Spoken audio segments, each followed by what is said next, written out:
حدیث مبارک کی راضی نبی علیہ الصلوۃ والسلام فرمائی وی کم انسان چې د ودکیدو نه مخکې دا دعا ووایي استغفر الله الذي لا اله الا هو الحي القيوم واتوب اليه. اسانه دعا ده بالکل اسانه.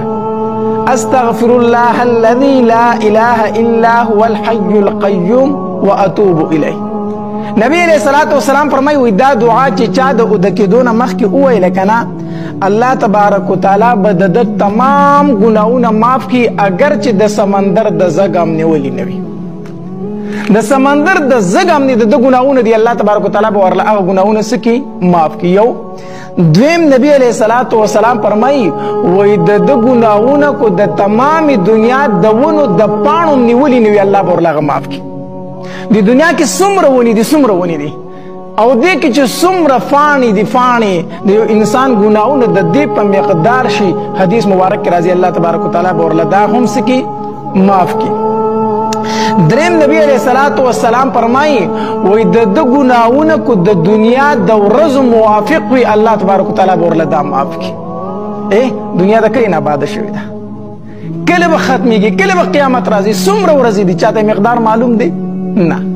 نبی علیہ الصلوۃ والسلام فرمایي کوئی د دې انسان ګناهونه د دنیا د ورځو عمر شي بیا به ورته هم د الله تبارک وتعالی معاف کی.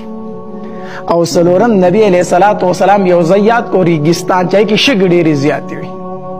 نبی علیہ الصلوۃ والسلام فرمایي وای کو د ګناهونه د دغه ریګستان کې چې څومره شګ دي او پاره کې څومره دانی دي داغی شکو چې څومره ذرات دي کو د دې انسان ګناهونه داغی موافق شوم بورله الله تبارک وتعالی دا معاف کی.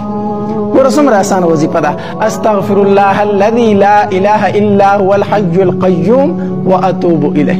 الله ډیر مهربان ذات دی ډیر مهربان ذات دی خو بشرط دی چې موږ خدا اعمال وکړو کنه دا استغفار چې دی کې الله تبارک وتعالی ډیر زیات برکتونه یې خدي الله تبارک وتعالی د دې ډیر زیات زور ورکړی دی.